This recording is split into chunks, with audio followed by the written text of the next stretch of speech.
안녕하세요. 김영로 TV의 날짜 이야기입니다. 자, 오늘은 4월 10일인데 바로 그 이제 투표를 하는 날이죠. 어, 저 대한민국 저 22대 국회의원 총선거가 있는 날이죠. 음, 그래서 이제 오늘 아침 6시부터 오후 6시까지 그 투표가 실시가 되는데 그 투표가 끝나고 나면은 그 이제 결과가 나오겠죠. 그 결과가 어떻게 나올까 뭐 굉장히 궁금한 건 사실입니다. 그래서 물론 저는 뭐 정치평론가는 아닙니다. 그 정도로 식견이 있는 그런 사람은 아닌데, 어찌됐든 대한민국에서 그 국회의원 총선거가 실시가 됐으니까, 어, 이 결과가 어떻게 나올지, 뭐 사실 궁금하죠. 어, 그리고 이번 총선 결과에 따라서 대한민국의 정체성이 어떻게 될 것인가. 사실 걱정이 큰 것도, 어, 우리 뭐 눈앞에 펼쳐진 현실 그 자체라고 생각을 합니다. 그래서 매우 중요한 선거이긴 한데, 근데 너무 여러 가지 그 복잡한 변수들이 있어갖고, 정말 총선을 바라다보는 심정이 착잡하기도 하고 결과를 기다리는 마음이 어떻게 보면은 음, 뭐라 그럴까 아주 그냥 확 무너질 것 같은 그런 이제 자꾸 그런 느낌이 들어요. 자, 그래서 정치 평론가는 아니지만은 20대 총선이 어떻게 끝날 것인가 이걸 한번 생각을 해봤습니다. 물론 뭐 방송을 하면서 내가 내 말이 틀렸으면 좋겠다라고 생각하는 것도 참 굉장히 우스운 일인데 지금 솔직히 심정이 그래요. 어, 제 나름대로 바라다 보는 그 정치판은 굉장히 그 비관적인데, 비관적으로 결말이 난다라면은, 음, 결코 그, 이제 내 마음속에서, 제 마음속에서 바람직하게 생각하는 그런 그, 방향으로 우리 대한민국이라는 국가사회가 나아갈 것 같다라는 생각이 들지 않아갖고, 그냥 그 마음 착잡하고, 솔직히 괴롭습니다, 좀.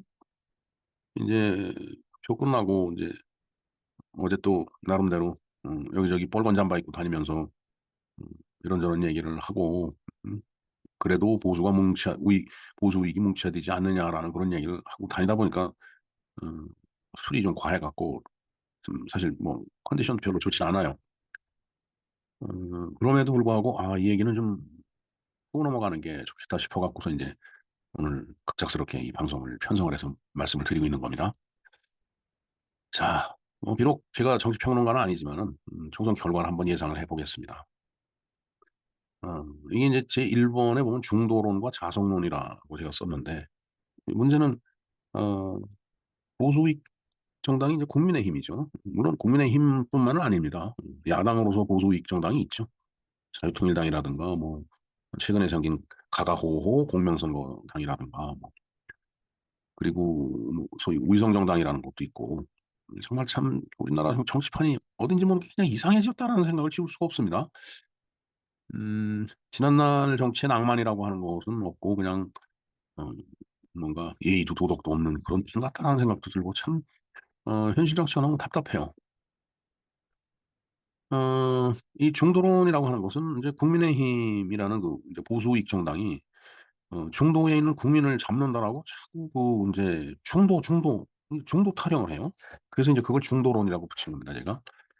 그리고 이제 자성론이라고 한 것은 우리가 그 어렸을 때 막대 자석을 갖고서 음, 뭐 막 그 이제 음, 그 이제 색가루 색가루 이런 있는데 이렇게 갖다 대면은 그 색가루는 N극과 S극을 향해서 양쪽으로 정렬을 하게 돼 있어요. 그래서 이제 자성론이라고 제가 이제 붙여놓은 겁니다. 아무튼 그거에 대해서 이제 뭐 간략하게 한번 말씀을 드린다면은 이게 중도를 찾아간다라는 게 뭐 말은 좋은데 어, 결국은 정체성이라는 게 그 국가사의 정체성이라는 게 이제 허물어진다라고 저는 그렇게 생각이 되더라고요. 그러니까 이 좌익, 우익 이렇게 있고 좌파, 우파 있고 소위 보수가 있고 보수가 아닌 그 반대 진영이 있는데 서로 다 그 내세우는 자기네들의 어떤 그 이제 정체성, 아이덴티티 문제죠. 나는 자유민주주의 국가를 위해서 뭐 정말 개인의 자유 그다음에 뭐 시장 경제 이런 것들을 이제 추구하는 정당이다. 이렇게 이야기를 한다라면 이제 반대쪽은 그 반대되는 개념을 얘기를 하겠죠. 그 내용은 뭐 여러분들 가만히 이제 우리나라 정치 현실을 바라다 보고 생각을 해 본다면 다 아실 수 있는 거예요. 음 그런데 중도표를 잡는다라고 해서 소위 그 보수 우익의 가치를 버리고 자꾸 중도층에서 가운데로 가요. 가운데로 이제 옮겨가고 있는 거다라는 얘기죠. 정당의 그 아이덴티티가. 그러니까 인제 정치적 정체성이 인제 이념적 정체성이 애매모호해지고 흐릿해지는 거죠. 자꾸 왼쪽을 따라가는 겁니다, 쉽게 얘기한다라면은. 음 그런데 인제 제가 늘 그 인제 드리는 말씀은 국민은 국민에게는 중도가 있어요. 국민은 분명히 중도가 있습니다. 그러나 정치를 하는 사람들한테 중도라고 하는 것은 그는 '회색 인간이다.'라는 얘기뿐이 안 됩니다. 이 중도의 허구라는 게 뭐냐면은 제가 이 지금 정규 분포 그 그래프를 하나 이렇게 올려 놨는데 이 람다가 10 이 요 제일 오른쪽에 있는 그 인제 정규 분포죠. 이 정규 분포를 보면 이 인간이 살고 있는 이 우주의 모든 현상은 다 이런 분포를 갖고 있습니다. 그러니까 왼쪽에 치우치는 사람이 있으면 오른쪽에 치우치는 사람이 있고 그다음에 '아 나는 좌도 우도 아니야.' 하는 사람이 여기에 인제 뭉쳐 있는 거죠. 그래서 인제 그 분포는 대체적으로 이런 그 정규 분포를 갖고 있어요. 이게 심하게 왜곡될 때는 그건 뭔가 인위적인 변수가 가입된 거라고 이제 보는 거죠. 네. 그래서 지금 그 우익 정당이 우익의 그 가치를 갖다가 막 인제 강하게 주장한다라면은 이 사람들이 그쪽으로 다 쏠리게 돼 있다 이거죠. 또 좌쪽은 좌쪽의 가치를 얘기를 하겠죠. '아 나는 뭐 북한 공산주의자들하고 뭐 전쟁을 하지 않고 뭐 평화를 뭐 추구한다.' 뭐 이런 식으로. 그러면 그런 생각을 가진 사람이 이쪽으로 쭉 몰리게 돼 있어요.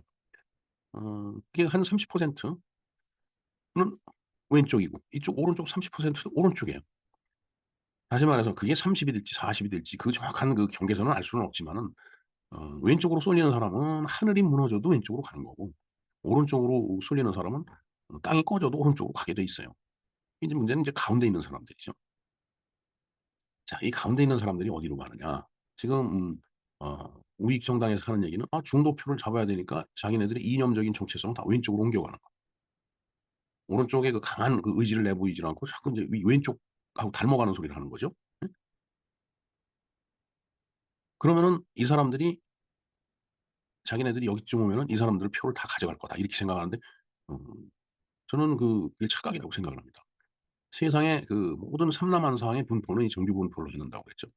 그래서 우익의 정체성이 이 왼쪽으로 이렇게 오면은 국민의 이 그 정치를 바라다보는 감정도 이렇게 변해요.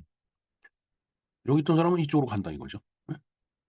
중도가 그렇게 끌려가는 게 아니고 양쪽이 얘기하는 그 정강 정책의 가운데로 옮겨가는 거죠. 그리고 더 왼쪽으로 간다면 또 이런 분포로 갔겠죠. 음. 그렇다면은 이런 식으로 자꾸 옮겨가다 보면은 이쪽에 있는 정당은 다 뺏기는 거예요 이걸. 이만큼을 다 뺏기고 요만큼만 남겠죠. 예? 그래서 제가 이 그래프를 갖다가 자주 그 인제 인용을 하는데 음 이 중도의 허구라는 게 이제 그런 얘기입니다. 중도를 쫓아가면 중도가 그 자리에 있는 게 아니고 중도는 또 양쪽 정강 정책의 가운데로 옮겨가게 돼 있어요. 그럼 결국은 다 뺏기는 거죠 표를. 이쪽 사람은 강하게 얘기하는데 글로 끌리는 겁니다 강한 쪽으로. 근데 이쪽은 강한 얘기를 못 해요. 그러니까 인제 뭐 5.18 얘기 나오면 어쩌고저쩌고 그다음에 무슨 뭐 "제주 새삼이 폭동이다. 여수는 반란이다." 이런 얘기하면 어쩌고저쩌고. 그런 정치적인 색깔을 내비쳐 갖고서 절대 중도가 쫓아오진 않는다 이거죠.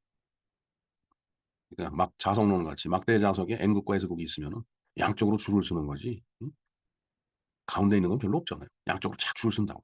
응? 그래서 이게 정치가 어떤 그 이념적인 정체성을 명확히 하고서 어 뭔가 정당 활동을 해야 되는데 뭐 "네 편 내 편." 이런 식으로 진영 논리에 빠져 있다 보니까 어떤 놈 싫은 사람들은 "다 와라." 사람들이 그렇게 움직이질 않습니다 절대로. 물론 뭐 어떤 놈이 싫으면 그쪽으로 갈 수도 있겠죠. 그러나 어 사람 마음은 알 수 없는데 전체적인 것은 이런 형태를 갖고 움직인다.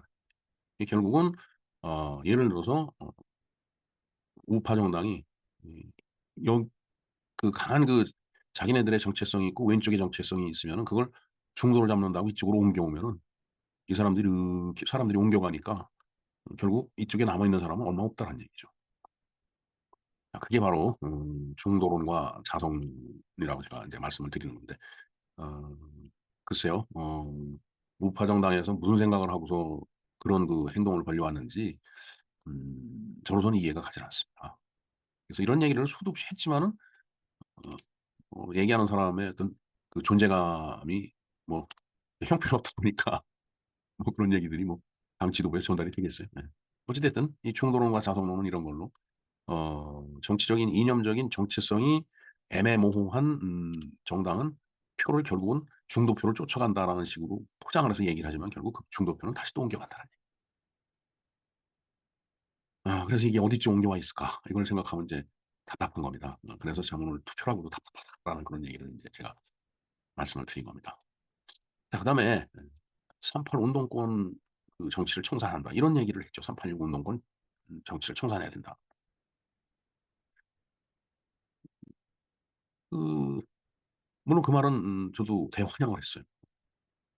사실은 아 그때 그 나이 파괴니 뭐니 해 갖고서 상당히 그 운동권 3.86 운동권이 인제 비교적 젊은 나이에 이 정치계로 인제 유입이 됐죠. 예.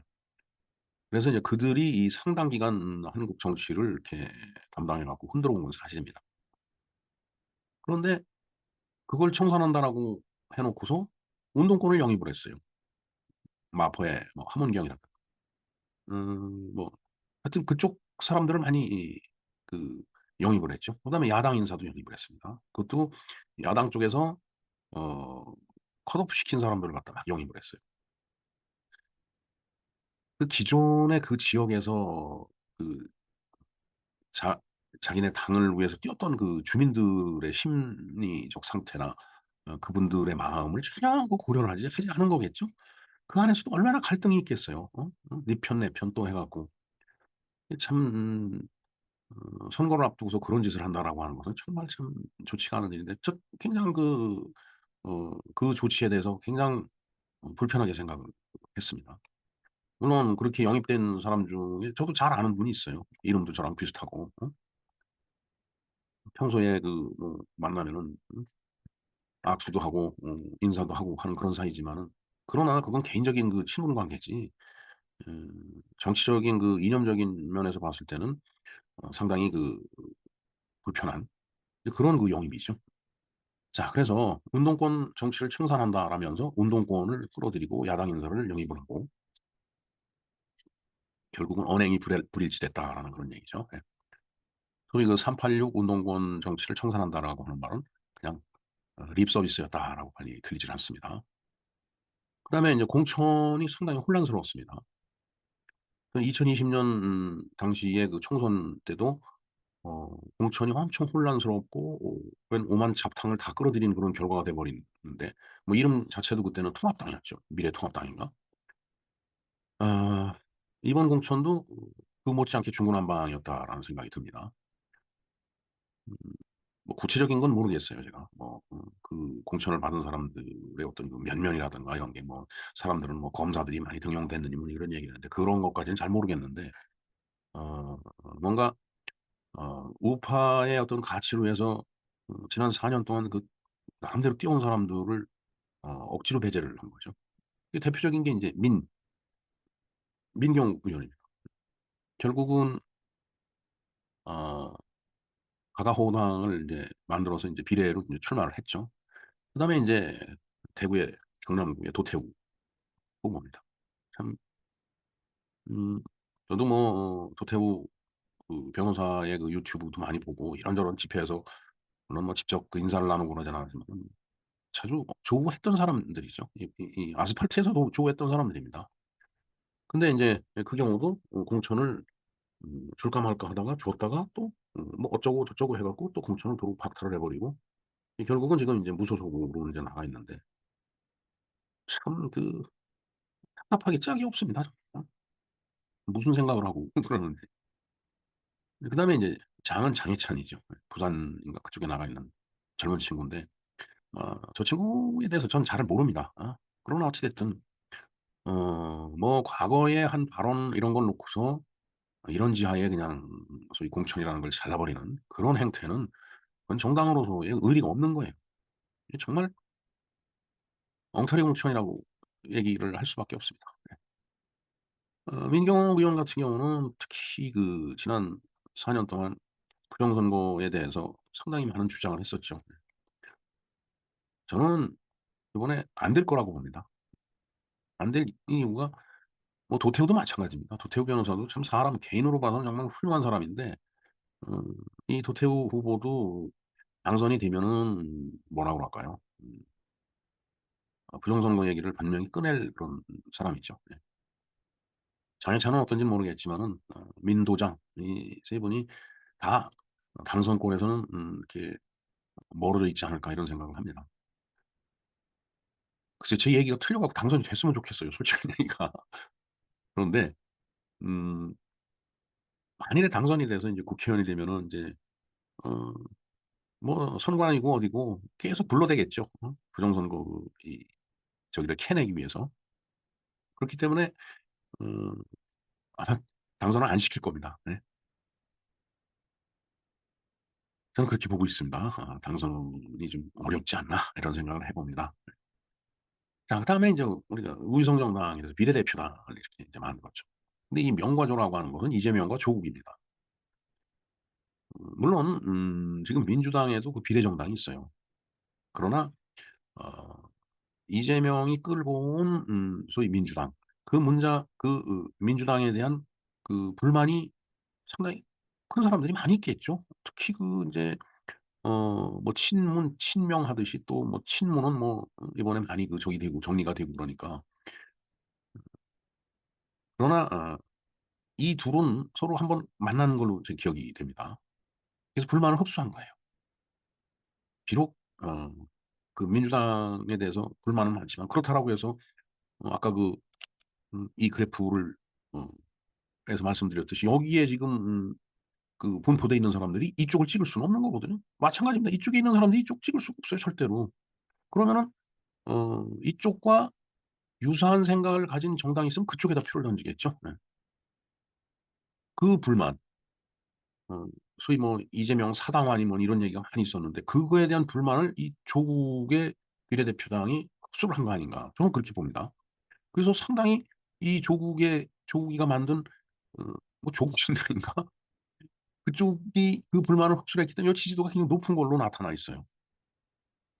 이게 참 제가 볼 때 이 둘은 정치를 아는 사람이고 선거를 아는 사람이라고 저는 생각을 해요.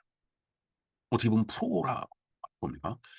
근데 어떻게 그렇게 프로가 됐는지 모르겠어요. 이재명 같은 경우는 뭐 선거를 여러 번 치러 봤으니까 조국은 뭐 선거로서는 처음이겠지만 그래도 뭔가 감각이 있는 그런 상태가 아닌가 그런 생각을 해 봅니다. 어찌 됐든 그 불만이 흡수돼 갖고 어 조국이가 만든 비례대표당에도 상당히 많은 그 의석이 돌아갈 거라고 보입니다 지금. 물론 뭐 기존에 발표됐던 그 어떤 지지율이라든가 정당 지지율을 갖고서 인제 미루어지 짐작하는 거죠. 자 그런데 국민의힘과 이쪽은 그렇지가 않아요. 소위 한과 우라고 돼 있는데 소닥 보듯이 하는 사람들이 있죠. 이 우가 바로 아스팔트에서 애를 썼던 사람들이죠. 예. 아스팔트에서 애를 썼던 사람들입니다. 같은 정치적 신념을 갖고 있는 거예요. 국민의힘이 이쪽에 있다면은 저 사람들은 이쪽에 있는 거죠. 이 사람들이 이쪽 찍을 수가 없잖아요. 그러니까 '그래 그러면은 지역구는 뭐 여길 찍되 비례는 우리를 찍어 다오.'라고 그렇게 인제 구호를 만들어서 외쳤죠. 이쪽은 그런 구호를 만들지 않고도 둘이 만나서 자연스럽게 그게 형성이 된 거예요. 그러니까 인제 '프로다.'라는 생각을 지울 수가 없습니다. 이 하나는 한동훈이죠. 비대위원장. 한동훈 비대위원장이 어 오른쪽 보기를 이쪽에서 이쪽을 보기를 소 닭 보듯이 하는 겁니다. 어? 극우라고 막 이쪽에서 표현하니까 같이 이게 극우인 줄 알고 "아이 극우 싫어." 하고 일로 옮겨가니까 국민은 자꾸 왼쪽으로 가는 거고 그래서 뭐 도대체 그 야당이 그 제1야당이 뭐 범죄자가 어떻고 뭐 그런데 어떻게 그걸 지지하는지 모르겠다라고 뭐 답답하다고 국민의 민도가 낮으니 뭐니 그러는데 그거는 어느 나라 다 마찬가지라고 봅니다. 물론 다른 나라에 가서 정치 현상을 제가 본 건 아닌데 다른 나라라고 별 수 있겠어요? 이념을 쫓아가는 게 인간인데.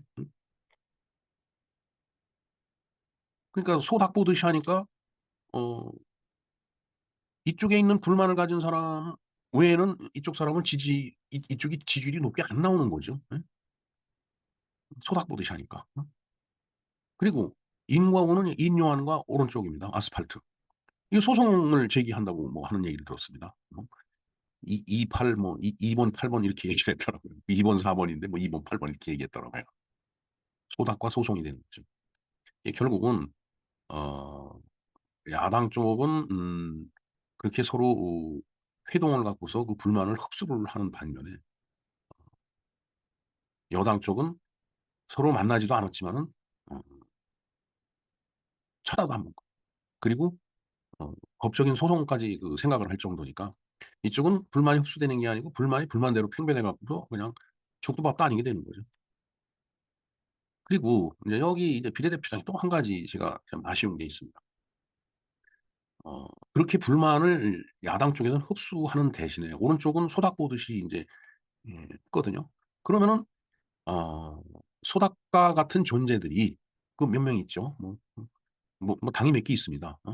그래도 좀 이름을 들으면은 그 알 만한 그 당이 몇 개 있죠. 그럼 그 사람들이 비례연합당을 만들어 갖고 정말 그 개인적인 어떤 욕심 좀 버리기 어렵지만은 그런 걸 버리고 어 우파 정당으로서의 비례대표당을 만들었어야 된다는 겁니다 저는. 그래야지 이런 그 불만이 이제 흡수가 될 거 아니에요. 그 흡수가 되질 않고 이제 탁 터지는 거예요. 그러니까 이 명과 조국이 만든 당은 지지율이 높은 반면에 어 우파 정당은 쪼개져 있기 때문에 그 뭐 5%가 한계인가 그렇죠? 그걸 벗어나지 못하는 거죠. 결국은 그런 의미에서 봤을 때 요 민도당에 있어서 민이 당선이 되겠느냐? 저는 잘 모르겠습니다. 확신이 없습니다 정말. 안 될 거라고. 근데 제가 틀렸으면 좋겠습니다. 당선이 됐으면 좋겠어요 솔직한 얘기요. 학교도 후배고. 그다음에 인제 이 도태우 후보도 당선이 됐으면 좋겠습니다. 그리고 이 장해찬은 전 잘 모르겠어요. 그 괜히 뭐 그러다가 인제 민주당이 당선되면은 인제 이게 정말 엉망진창 되는 거죠 그야말로. 정말 참 착잡합니다. 근데 그다음에 인제 똥볼 정치. 참 표현이 좀 그런데 똥볼을 찬 거죠 의료대란. 의료대란 이게 의사하고 딱 맞붙었을 때 떠오르는 게 '아 이거 세월호 그 대참사다.'라는 생각이 딱 들더라고요. 왜냐하면은 세월호가 2014, 16년 몇 년이지? 2014 년인가? 그게 지방선거가 있었는데 아주 그때 분위기 굉장히 좋았어요. 근데 이 세월호 참사가 탁 터지고 나서 완전히 그때 그 보수 우익 쪽이 그냥 다 망가졌죠 그때. 이것도 그런 느낌이 탁 들더라고요. 이게 내가 의사 문제가 이게 간단한 게 아닙니다. 이게 뭐 의사들은 뭐 밥그릇 챙기느니 뭐니 근데 밥그릇 안 챙기는 저기 직업이 어디 있고 밥그릇 안 챙기는 놈이 어디 있어. 왜 의사한테만 밥그릇 챙긴다는 얘기를 하는지 모르겠어요. 의사는 사람 아닌가요? 예? 의사도 사람인데. 뭐 이 동네 이렇게 다니다 보면 무슨 의원 무슨 의원이 있죠. 그 사람들 그 사업이에요. 비즈니스입니다. 그 비즈니스 하다가 안 되면 문 닫고 의사도 망하는 의사들 많아요. 뭐 일반 그 기업 회사 뭐 회사만 망하는 게 아니라고요. 의사 병원도 마찬가지예요. 똑같은 겁니다. 음.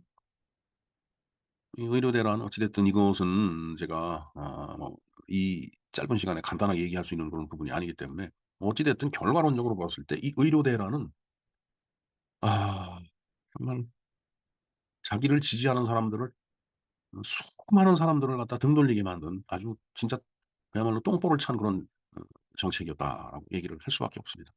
자 그래서 기대가 난망합니다 솔직한 얘기가. 여기서 표 엄청 잃었어요 제가 봤을 때는. 자 그리고 부정선거라는 게 있죠. 이 사전 투표를 예전에는 이제 "하지 말자." 이런 얘기를 했는데 사전 투표를 너무 많이 하니까 이거 뭐 막을 수도 없는 거고. 또 그리고 인제 그런 얘기 가능하죠. "그래 니네들은 어 우익 쪽에서는 보수 우익 쪽에서는 사전 투표하지 말라." 그래서 안 나와 갖고서 보니까 당일 투표에 비해서 그 야권 그 소위 그 이제 야당 지지세가 사전 투표 결과로 봐서는 굉장히 높다. 그렇게 얘기하면 그것도 참 곤란한 얘기예요 진짜. 이러지도 못하고 저러지도 못하고. 그러나 지금 아스팔트에서 4 년이 뭡니까? 참 5 년, 6년 이 뭔가 '선거가 정상적이질 않다.'라고 해 갖고서 뭐 나가서 수 없는 사람이 집회를 하고 그렇게 뭔가 이게 이상한 면이 있으니까 수사를 해 달라라고 그렇게 얘기를 하는데도 쳐다본 척도 안 했죠. 너무 이해가 불가합니다 사실. 정말 이해가 불가해요. 그리고 보면은 뭐 박빙이라고 지금 그러죠. 박빙이라고 그러는 거 박빙은 표차가 별로 안 나는 거거든요. 그러니까 뭐 예를 들어서 부정선거가 자행이 된다라면은 그건 아주 뒤집기 쉬운 거예요, 박빙 인정은. 음. 그래서 어 요즘 뭐 박빙이라고 나오는데 거의 아마 다 뺏길 거라고 봅니다.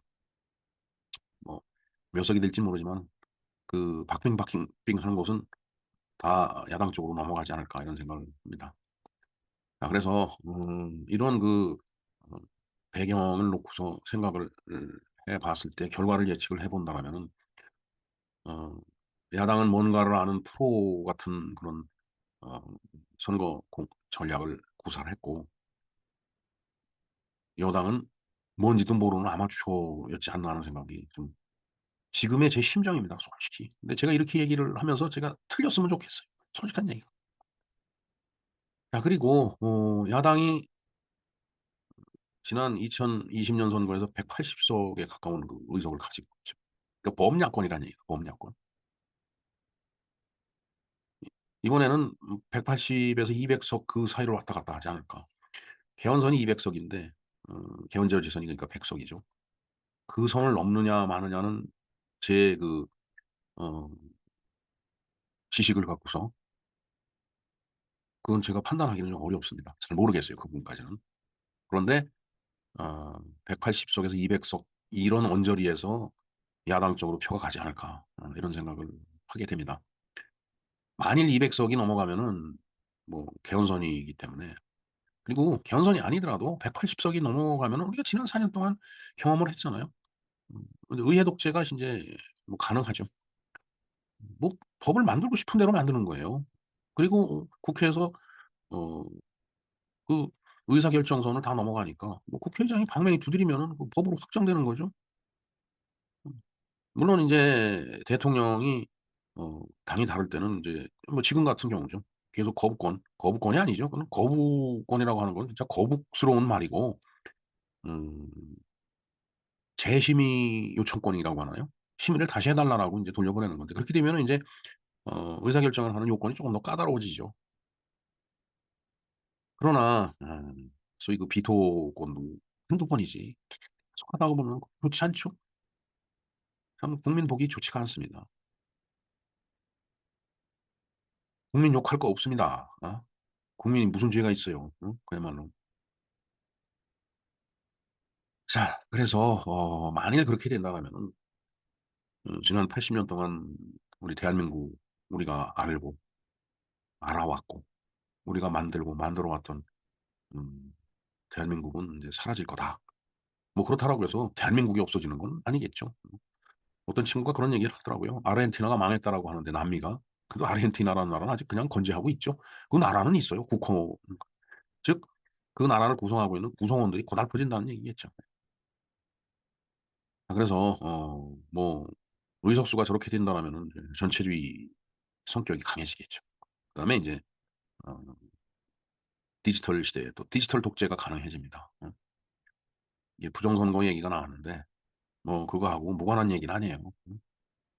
그러면서 인제 소위 좌파 정책을 실시하면서 사회주의화가 되겠죠, 이 나라가.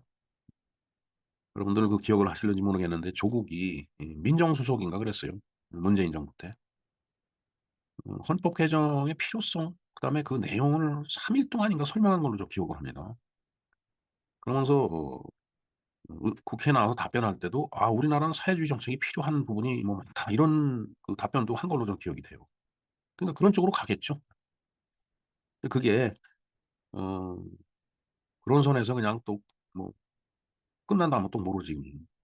계속 그런 식으로 가서 뭐 종북, 종중 뭐 이런 쪽으로 가고 그러다 보면은 인제 전국은 파국이 될 거고 그다음에 남의 나라의 속국같이 될지도 모르고 그렇게 되면 이제 망국이 되는 거죠. 예. 지금 상황을 보면은 1910 년에 한일 합방 될 때도 아마 그냥 분위기가 그랬을 거예요. 아 찬성하는 놈들은 뭐 좋다고 할 거고 그랬을 거고 그때도. 아닌 사람은 뭐 자결도 하고 음 혈서도 쓰고 뭐 그랬겠죠. 그러나 어 그때 당시도 국민은 이런 선에 서 있었을 겁니다. 한일 합방을 찬성하는 반대하는 사람. 그러다가 그냥 뭐 서류에 서명하면 그렇게 되는 거죠. 예. 그렇듯이 이 참 생각을 하다 보면은 참 착잡합니다. 그래서 정말 제가 이 방송을 개표가 시작되는 고 시각에 인제 그 공개되는 걸로 예약을 걸어 놓을 텐데 정말 제가 한 이 말이 아 현실하고 정말 틀렸으면 좋겠어요. 그런 와중에서도 여당이 정말 선전을 해 갖고 더 많은 사람이 당선이 돼 갖고 음 뭔가 제가 우려하는 이런 쪽으로 나라가 가지 않았으면 하는 그런 생각을 지울 수가 없습니다. 정말 우울합니다. 예. 정말 제가 하는 이 말이 틀리기를 바라는 마음을 갖고 여러 가지 그 사안에 대해서 말씀을 드렸습니다. 네. 김영로 TV의 날짜 이야기였습니다. 감사합니다.